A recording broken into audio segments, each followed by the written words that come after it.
Hello everyone, this is Preeti. Start करते हैं आज का lecture.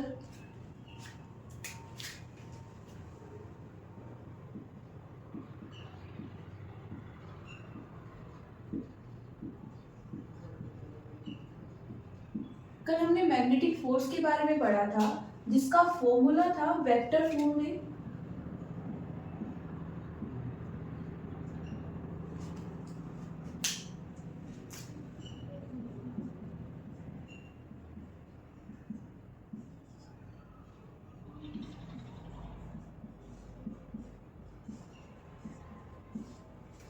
Q V cross B।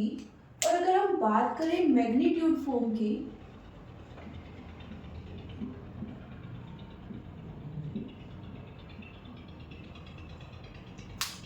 तो ये हमारे पास आ जाएगा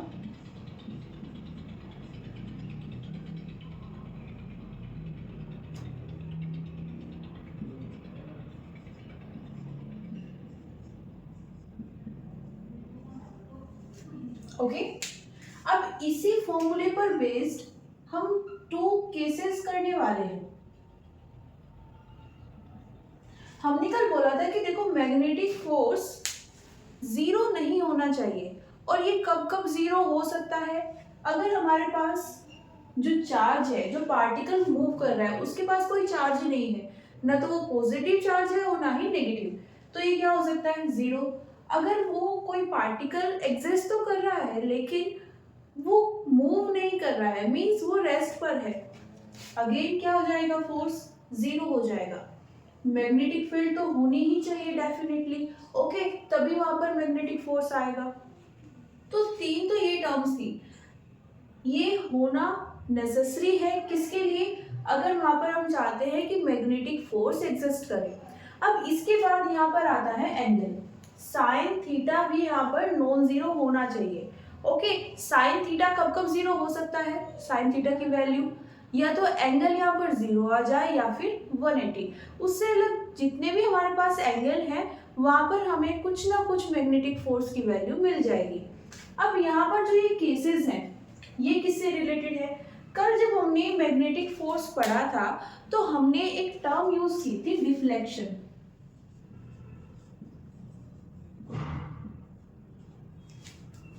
ओके, हमने बोला था कि अगर ये एक प्लेन है जिसमें हमारे पास मैग्नेटिक फील्ड एग्जिस्ट करती है, ओके। अब यहाँ पर अगर कोई पार्टिकल, सपोज एक इलेक्ट्रॉन है, वो इस डायरेक्शन में मूव करना चाहता है v वेलोसिटी से, क्योंकि ये कहां पर मोशन करना चाहता है? मैग्नेटिक फील्ड के अंदर, ओके। तो ये क्या एक्सपीरियंस करेगा? एक फोर्स एक्सपीरियंस करेगा। ये फोर्स कौन सा है? Magnetic force. और ये फोर्स कोई अट्रैक्शन या फिर रिपल्शन का फोर्स नहीं है, ये है डिफ्लेक्शन। मतलब ये क्या करता है? ये इसके इस पाथ को डिस्ट्रॉय कर देगा। डिस्ट्रॉय इन द सेंस, इस इलेक्ट्रॉन को इस पाथ पर मोशन नहीं करने देगा, ओके। और किसी भी एंगल पर ये इसको मोशन करने के लिए प्रेशराइज करेगा या फिर मोशन करा देगा डेफिनेटली, अगर वो इसके अंदर रहता है तो, ओके। ओके, तो ये डिफ्लेक्शन क्या हुआ? जो फोर्स है वो क्या करता है? पार्टिकल को प्रेशराइज करता है कि वो अपने पाथ को छोड़कर उसके अकॉर्डिंग मोशन करे। उसको हम यहाँ पर क्या बोल रहे हैं? डिफ्लेक्शन बोल रहे हैं, ओके। अब देखो, वैसे तो बहुत सारे एंगल पॉसिबल है, 30 डिग्री, 40 डिग्री। मतलब क्या है? हम यहाँ पर इस थीटा की बात कर रहे हैं।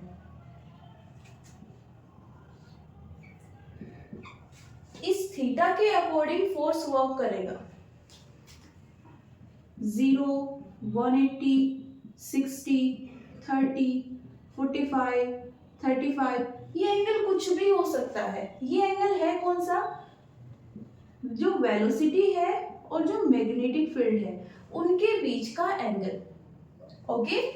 इनके बीच का जो एंगल है, ये दो वेक्टर्स है, इनके बीच का जो एंगल है, ये दो वेक्टर्स है, इनके बीच का जो एंगल है, उसे हम किससे रिप्रेजेंट कर रहे हैं? थीटा से। अब ये जो फोर्स वर्क कर रहा है इस इलेक्ट्रॉन पर, ये इसे किस डायरेक्शन में मूव कराएगा, ये किस पर डिपेंड करता है, इस एंगल पर डिपेंड करता है। ओके, हमारे पास यहाँ पर दो केसेस है। फर्स्ट केस क्या है, हम लेकर चलते हैं कि यहाँ पर जो थीटा है वो कितना है 90। मतलब अगर हम इलेक्ट्रॉन की बात कर रहे हैं तो जो ये इलेक्ट्रॉन है ये मैग्नेटिक फील्ड से 90 डिग्री पर मोशन करना चाहता है, किसी भी डायरेक्शन में। मान लेते हैं ये क्या है, हमारे पास मैग्नेटिक फील्ड है, इससे 90 डिग्री ये हो जाएगी। तो वो कैसा पाथ ड्रॉ करेगा, सर्कुलर पाथ। ओके,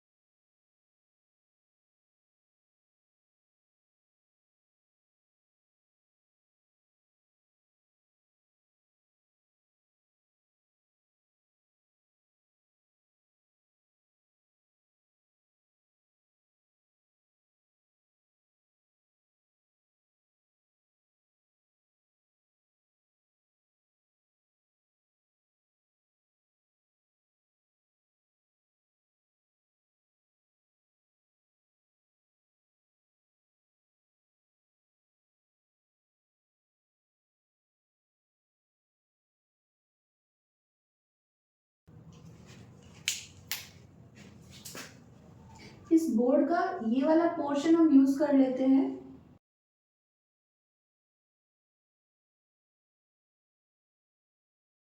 किस लिए, जो पार्टिकल हमने लिया है वो जिस तरह से मोशन करेगा उसको समझने के लिए। ओके, एज्यूम कर किया है हमने कि इस पोर्शन में मैग्नेटिक फील्ड है और कैसे है, परपेंडिकुलर है और इनटू द प्लेन है। अब हमने लास्ट क्लास में पढ़ा था कि अगर हमारे पास मैग्नेटिक फील्ड है या फिर करंट है और वो इनटू द प्लेन है तो हम उसे किससे डिनोट करेंगे, क्रॉस से डिनोट करेंगे। तो हम यहाँ पर क्रॉस साइन बना देते हैं। ये क्या रिप्रेजेंट कर रही है यहाँ पर, मैग्नेटिक फील्ड। ओके, मान लेते हैं हमारे पास एक क्यू चार्ज है। ओके, एक पार्टिकल है जिसके पास क्यू चार्ज है और वो कुछ इस डायरेक्शन में v वेलोसिटी से मोशन कर रहा है या मोशन करना स्टार्ट करता है। ओके, अभी देखिए जरा, ये है हमारे पास into the plane magnetic field, मतलब जो मैग्नेटिक फील्ड है वो इनसाइड है, इसके अंदर जा रही है। ओके, देन यहाँ पर इस तरह से एक पार्टिकल आता है और मोशन करना स्टार्ट कर देता है इस तरह से।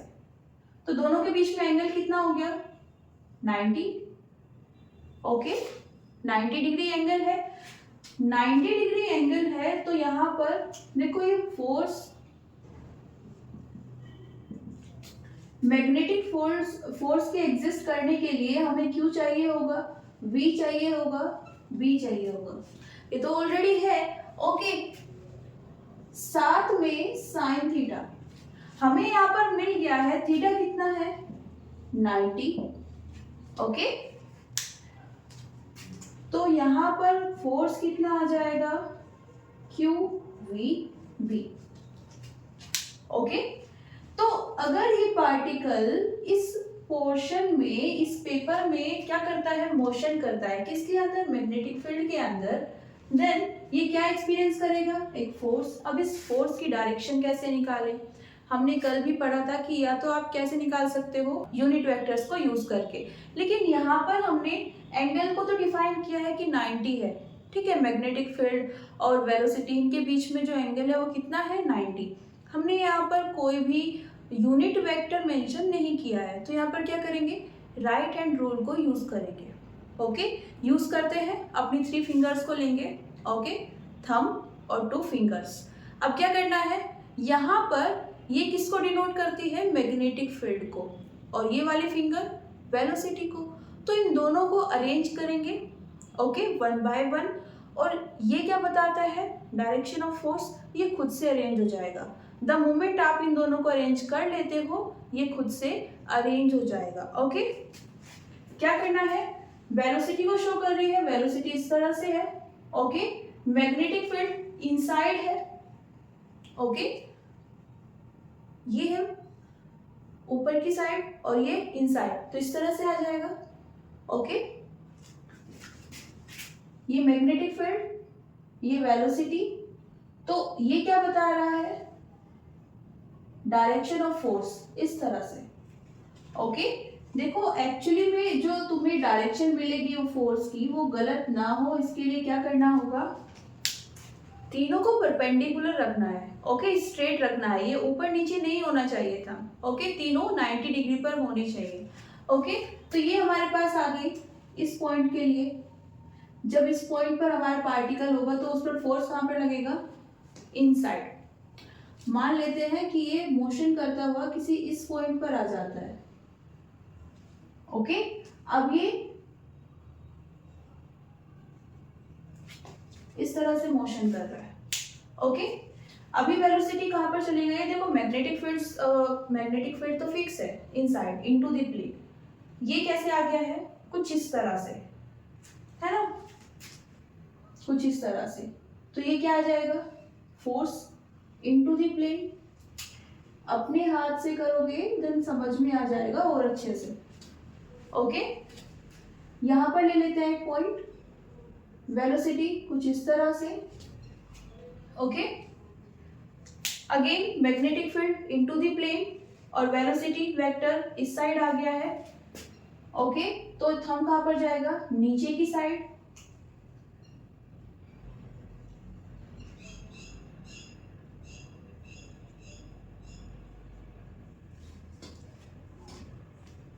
ओके। इसी तरह अगर हम इस पूरे पाथ को ड्रॉ करेंगे तो हमें एक सर्कुलर पाथ मिल जाएगा। मैग्नेटिक फोर्स की डायरेक्शन जितने भी यहाँ पर इस पाथ पर पॉइंट्स हैं उन सब के लिए इनसाइड रहेगी, मतलब जो यहाँ पर सर्कुलर पाथ बनेगा उसका जो सेंटर होगा उसकी साइड, ओके। अब यहाँ पर हम बात कर रहे हैं वेलोसिटी की, तो देखो यहाँ पर स्पीड तो सेम रहेगी, ओके। मैग्नेटिक फोर्स के लगने से यहाँ पर स्पीड चेंज नहीं हो रही है। अगर कोई पार्टिकल 10 मीटर पर सेकेंड की स्पीड से मोशन करना स्टार्ट करता है तो वो फाइनल स्टेट तक भी 10 मीटर पर सेकेंड से ही मोशन कर रहा होगा, वेलोसिटी चेंज हो रही है, ओके।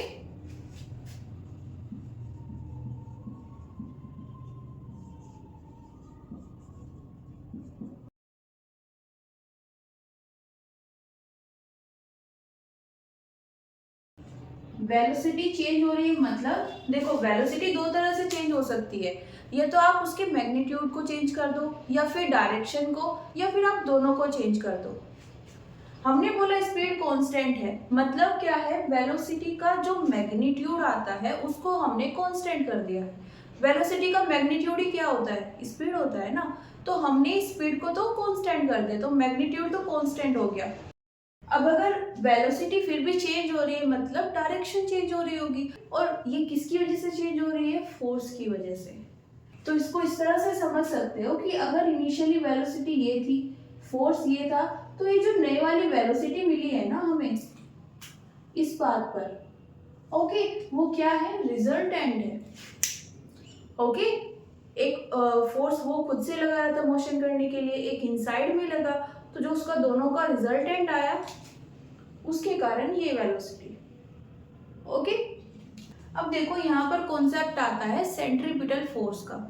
सेंट्रीपिटल फोर्स क्या होता है, देखो हम 11वीं की फिजिक्स में ये चीज़ पढ़ते हैं, ठीक है, जब हम न्यूटोनियन फिजिक्स की बात करते हैं कि अगर कोई भी पार्टिकल, कोई भी ऑब्जेक्ट, कोई भी बॉडी सर्कुलर पाथ में मोशन कर रही है, ओके, तो मोशन करने के लिए वो एक फोर्स एक्सपीरियंस करती है जो हेल्प करता है उस बॉडी की या उस ऑब्जेक्ट के सर्कुलर पाथ में मोशन करने में। मतलब अगर कोई भी आपको कार दिखाई दे रही है जो सर्कुलर पाथ में मोशन कर रही है, तो वहां पर उस पर एक फोर्स वर्क कर रहा होगा, कहाँ पर, सेंटर में, है ना, जो उसके सेंटर की डायरेक्शन है उसके अलोंग एक फोर्स वहां पर वर्क कर रहा होगा जो उसको क्या करता है, सपोर्ट करता है, ठीक है, उसको सर्कुलर पाथ में मोशन कराता है, ओके।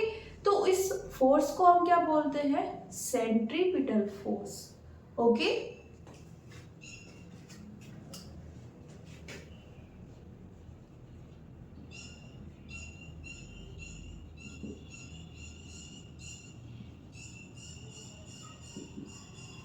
अब सर्कुलर पाथ तो यहाँ पर भी है, ओके, और सर्कुलर पाथ है मतलब यहाँ पर भी एक ऐसा फोर्स आया होगा। लेकिन ये देखिए यहाँ पर एक कॉन्सेप्ट आता है कि जो सेंट्रीपिटल फोर्स है ये एक्चुअली में एग्जिस्ट नहीं करता है ना, ये कोई अलग से फोर्स नहीं है। वहाँ पर पहले से कोई वेल नोन फोर्स होगा जो वहाँ पर वर्क कर रहा होगा। वो कोई भी फोर्स होता है, ग्रेविटेशनल फोर्स हो सकता है, आपका फ्रिक्शन फोर्स हो सकता है, ओके, जो वहाँ पर सेंट्रीपिटल फोर्स का काम करेगा। यहाँ पर हमारा जो मैग्नेटिक फोर्स है वही किसका काम कर रहा है, सेंट्रीपिटल फोर्स का काम कर रहा है, ओके। तो यहाँ पर सेंट्रीपिटल फोर्स किसके इक्वल है,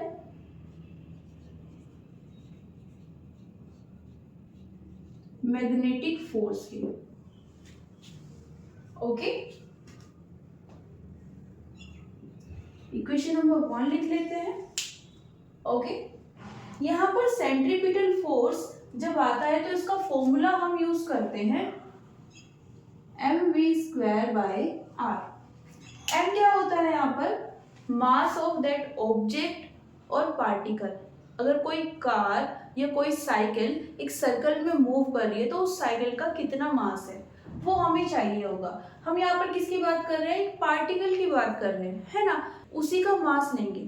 अगर हमने बोला है कि इलेक्ट्रॉन है तो हम इलेक्ट्रॉन का मास कंसीडर करेंगे, ओके, उसकी वेलोसिटी। और आर यहाँ पर शो कर रहा है हमें रेडियस, जिस सर्कुलर पाथ में ये पार्टिकल मोशन कर रहा है किसके कारण, मैग्नेटिक फोर्स के कारण, उस पाथ की रेडियस क्या होगी, ओके। तो इसको लिख लेते हैं mv²/r इक्वल्स टू, यहाँ पर मैग्नेटिक फोर्स कितना फाइंड किया है हमने, qvb, ओके। r क्या है यहाँ पर,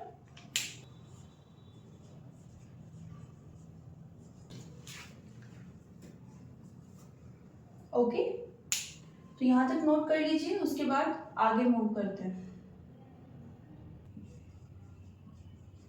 ओके। ये जो इनसाइड वाला वेक्टर है किसको शो कर रहा है, मैग्नेटिक फोर्स, ओके, और ये वाला वेक्टर वेलोसिटी, ओके। आप किसी भी पॉइंट पर क्या कर सकते हो, राइट हैंड रूल से डायरेक्शन को निकाल सकते हो फोर्स की, ओके। और अगर फोर्स की डायरेक्शन आपको पता है तो आप वहां पर मैग्नेटिक फील्ड की डायरेक्शन आपको पता है, मैग्नेटिक फोर्स की पता है, तो आप वहां पर वेलोसिटी की डायरेक्शन भी फाइंड कर सकते हो, ओके। नेक्स्ट इसको लेकर चलते हैं, हमारे पास आ जाता है mv²/r इक्वल्स टू qvb। कुछ टर्म कैंसिल हो जाएगी,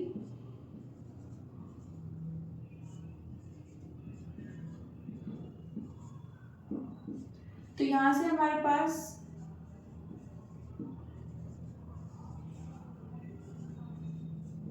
रेडियस ऑफ पाथ कितनी आ जाती है, mv/qb, ओके।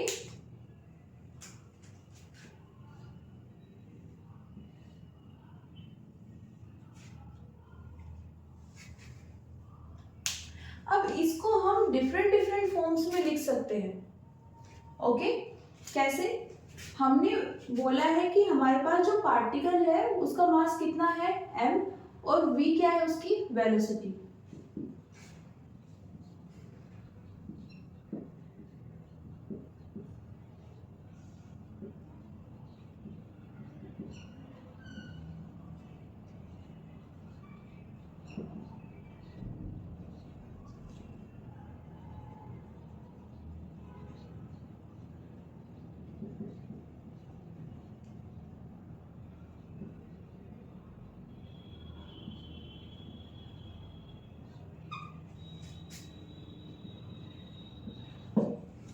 तो यहाँ पर क्या आ जाएगा, मास और वेलोसिटी के होने से मोमेंटम आ जाएगा, ओके।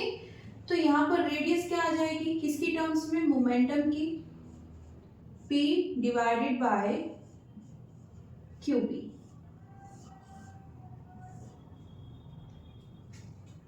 ओके। नेक्स्ट नेक्स्ट हम क्या जानते हैं,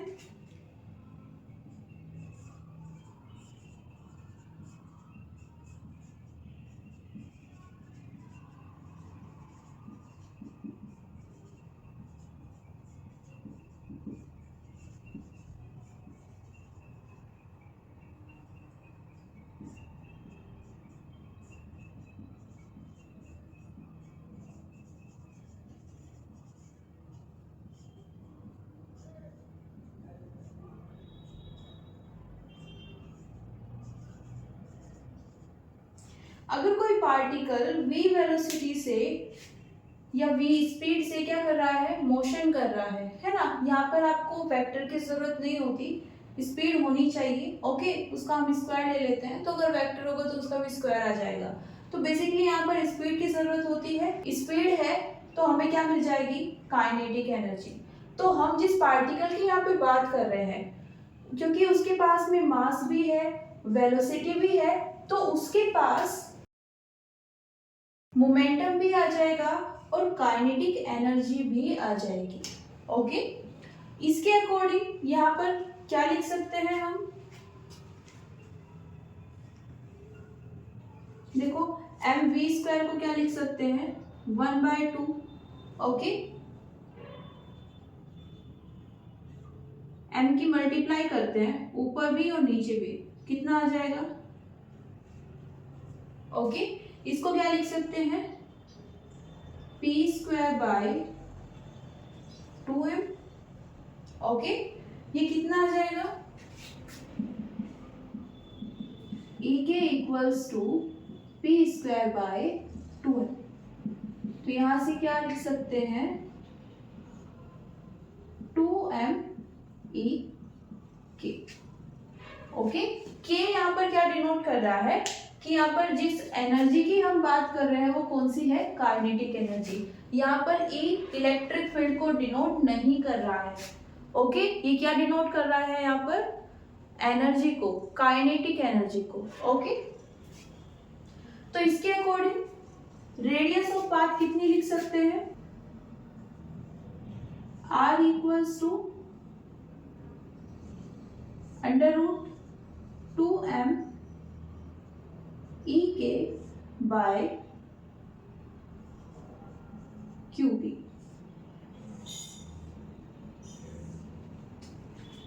ओके,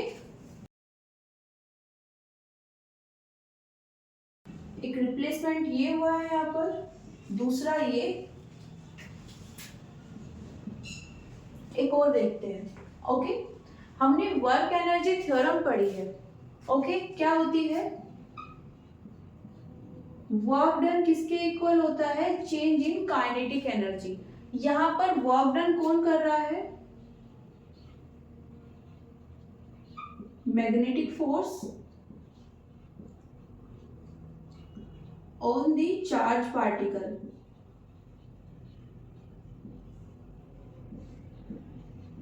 तो ये किसके इक्वल आ जाएगा,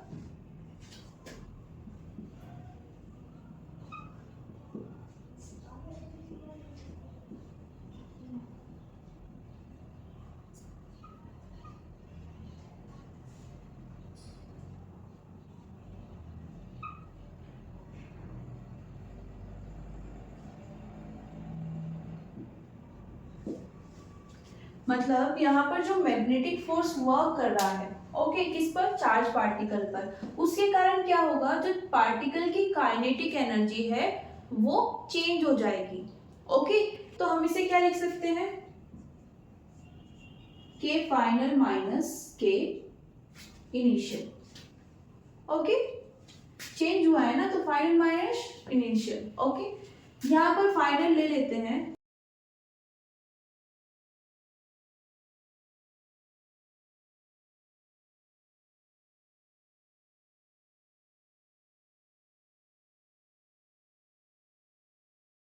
ये हमने एक एजम्पशन लिया है, मान लेते हैं इनिशियली एनर्जी कितनी थी, 0 थी, है ना। एनर्जी 0 होने का मतलब वहां पर हम मान रहे हैं कि इनिशियली जो वेलोसिटी थी वो कितनी थी, 0 थी। ओके, फाइनली कितनी हो गई है, ½ mv²। ओके, तो यहाँ पर कितना वर्क डन हुआ, W इक्वल्स टू, इसे हम किसके इक्वल लिख रहे हैं यहाँ पर, E के।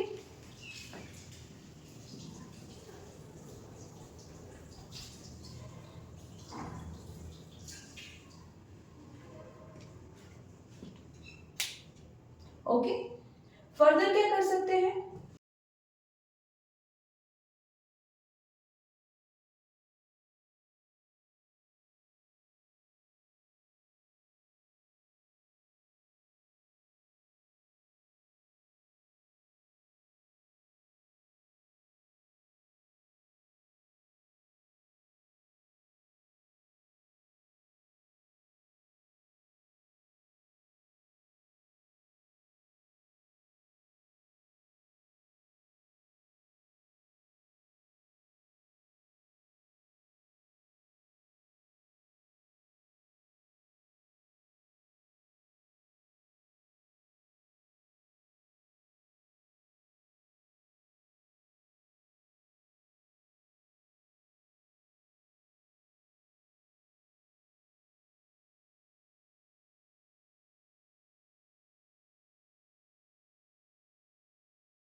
क्या किया है हमने यहाँ पर, हमने बोला है कि देखो यहाँ पर जो पार्टिकल है जो मूव कर रहा है उसके पास चार्ज कितना है, Q।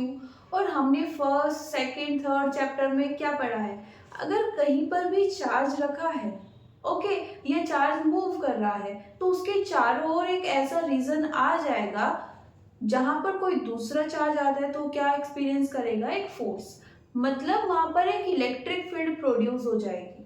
ओके, तो यहाँ पर हम जिस क्यू चार्ज की बात कर रहे हैं उसके कारण भी इलेक्ट्रिक फील्ड होनी चाहिए। ओके, अब हमने नेक्स्ट क्या पढ़ा था अपने सेकंड चैप्टर में, कि अगर हमारे पास कोई रीजन है जिसमें इलेक्ट्रिक फील्ड अवेलेबल है, ओके, अगर हम बोल रहे हैं कि एक रीजन है जिसमें हमारे पास कुछ पॉइंट्स है, ओके, और यहाँ पर इस रीजन में इलेक्ट्रिक फील्ड अवेलेबल है, तो जब हम एक पॉइंट से दूसरे पॉइंट पर जाएंगे तो हमें क्या मिल जाएगा, चेंज इन पोटेंशियल, एक पोटेंशियल डिफरेंस आ जाएगा। ओके, तो यहाँ पर हम जिस पार्टिकल की बात कर रहे हैं उसका चार्ज कितना है, Q। मान लेते हैं कि इसकी अपनी खुद की इलेक्ट्रिक फील्ड के कारण इसके पास पोटेंशियल कितना है, V। जब ये एक पॉइंट से दूसरे पॉइंट पर जाता है तो कितना पोटेंशियल डिफरेंस आ रहा है, V, क्योंकि ये मूव कर रहा है ना एक सर्कुलर पाथ में, तो एक पॉइंट से दूसरे पॉइंट पर जाएगा तो कुछ तो पोटेंशियल डिफरेंस आना चाहिए जो ये फेस करेगा इसके अकॉर्डिंग। ओके, तो हमने बोला है कि वो कितना है, V। तो यहां से हमारे पास वर्क डन कितना आ जाएगा, QV। लेकिन इक्वेशन नंबर ए के अकॉर्डिंग वर्क डन कितना होना चाहिए, E के इक्वल। तो क्या हम इन दोनों को इक्वेट कर सकते हैं, ऑफ कोर्स कर सकते हैं, तो कर देते हैं।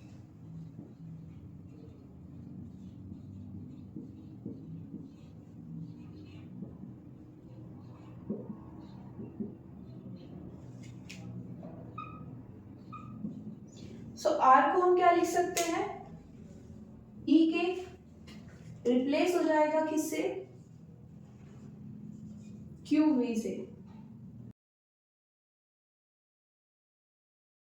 डिवाइडेड बाय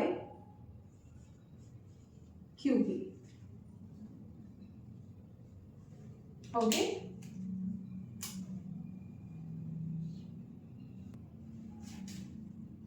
नोट कर लीजिए।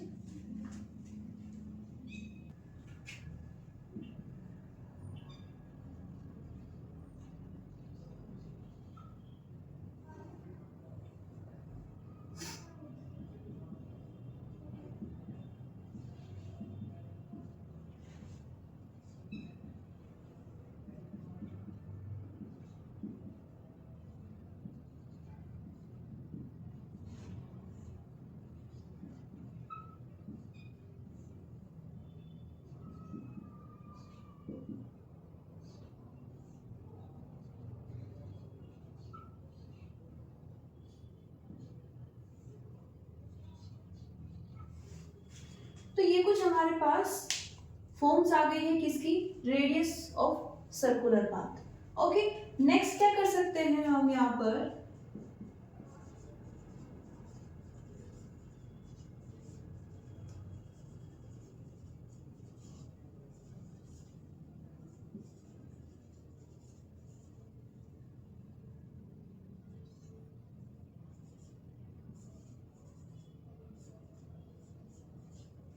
Angular frequency of charge particle. क्या होती है एंगुलर फ्रीक्वेंसी, ओमेगा से डिनोट करते हैं और किसके इक्वल होती है,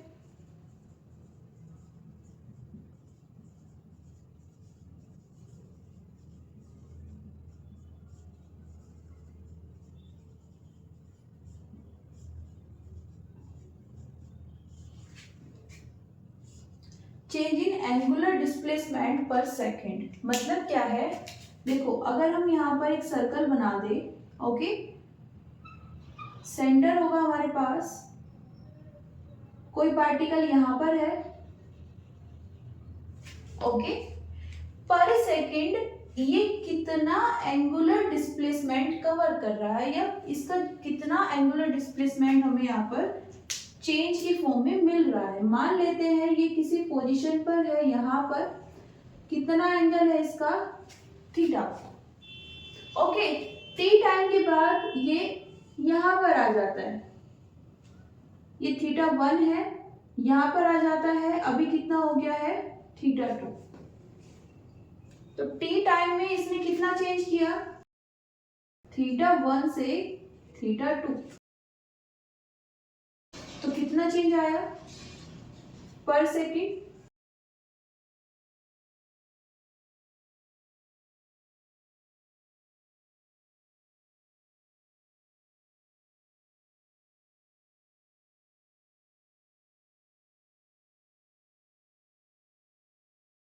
इसी को हम क्या लिखते हैं, ओमेगा।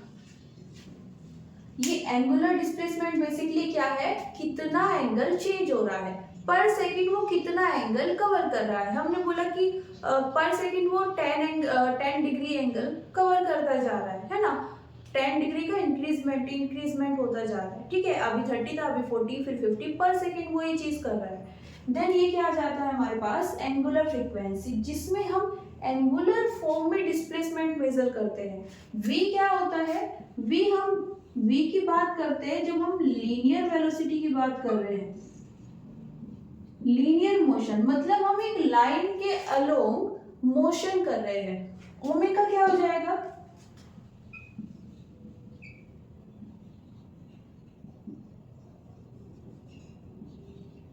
इसकी बात हम तब करते हैं जब हम रोटेशन कर रहे हैं। ओके, जब हम रोटेशन करते हैं तो हमारे पास कोई डायरेक्शन नहीं होती है, आई कैप जे कैप। ओके, हम वहां पर फिर बात करते हैं क्लॉकवाइज और एंटी क्लॉकवाइज डायरेक्शन की। ओके,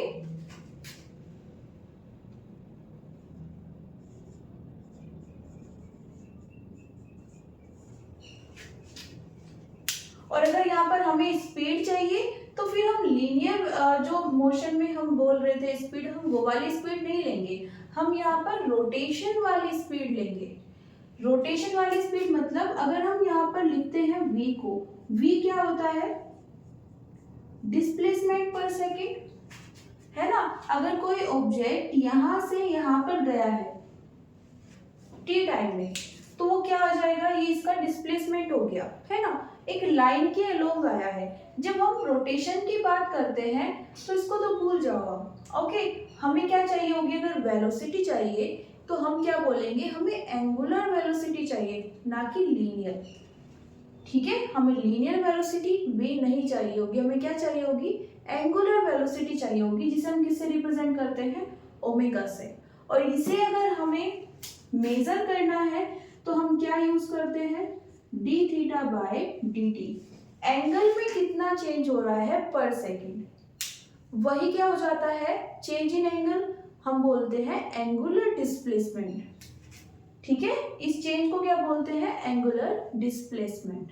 ओके, ये क्या था, लीनियर डिस्प्लेसमेंट। ओके, तो यहां पर हम इसी को क्या बोल रहे हैं, एंगुलर वेलोसिटी। इसी को क्या बोला जाता है, एंगुलर फ्रीक्वेंसी भी बोला जाता है। ओके, क्या लिखते हैं इसको, 2 पाई न्यू। ओके, इस न्यू को स्मॉल एफ भी लिख लेते हैं हम, फ्रीक्वेंसी होती है बेसिकली, तो इसे एफ से भी डिनोट किया जा सकता है। ओके, फ्रीक्वेंसी क्या होती है,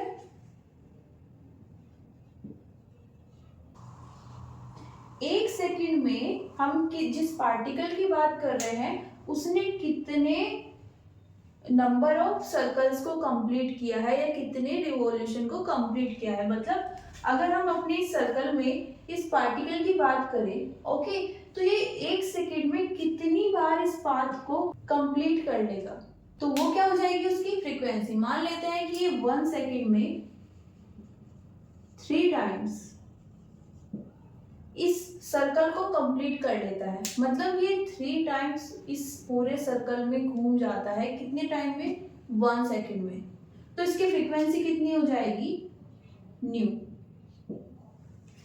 ओके, एफ से भी डिनोट कर सकते हैं। तो यहां पर हम एक और रिलेशन यूज करते हैं, v equals to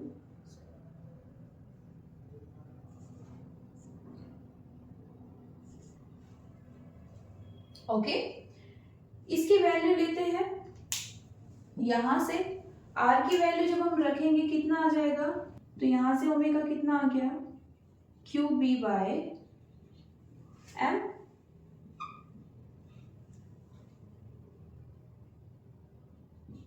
value put कर देते हैं, 2 pi nu equals to Q B by M. Okay, from 1, यहां से कितना आ जाएगा,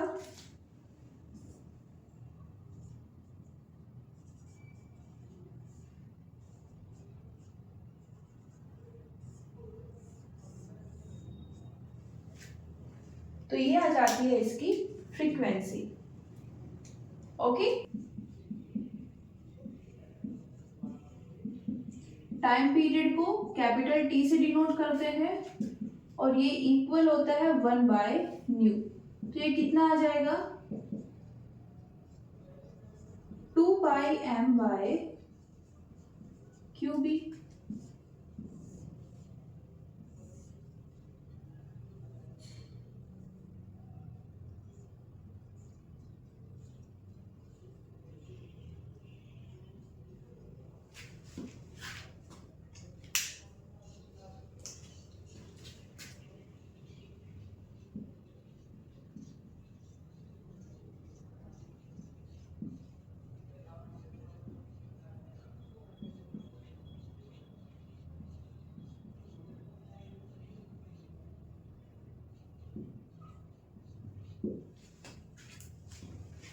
एक बार सर्कल को कंप्लीट करने में कितना टाइम हमारा पार्टिकल ले रहा है वो हमें किससे पता चलेगा, टाइम पीरियड से। टाइम पीरियड किस पर डिपेंड नहीं करता है, वेलोसिटी और रेडियस पर। कैसे, देखो, अगर हमारे पास एक छोटा सा सर्कल है, मतलब रेडियस क्या है, स्मॉल है। ओके, इसकी अगर हम बात करें यहाँ पर r equals to M V by Q B, यहां से r v को क्या लिख सकते हैं, Q B r by M. Okay, अभी हम क्या कर लेते हैं, दो पार्टिकल ले लेते हैं,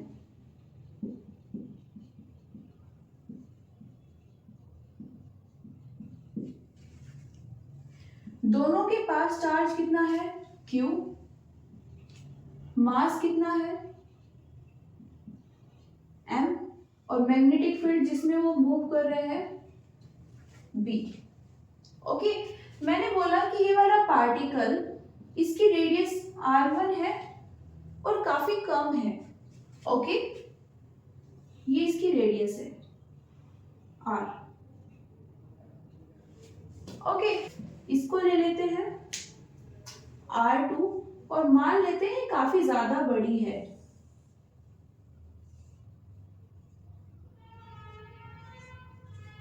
R2। अब देखो Q, B और M ये तो दोनों का सेम है। ओके, अगर हम R को इंक्रीज कर दे तो वेलोसिटी भी इंक्रीज हो जाएगी। ओके, अगर R को डिक्रीज कर दे तो वेलोसिटी भी डिक्रीज हो जाएगी। मतलब तो यहाँ पर जितना टाइम, क्योंकि देखो रेडियस छोटी है, वेलोसिटी भी कम है, तो मान लेते हैं इसको t टाइम लगा है,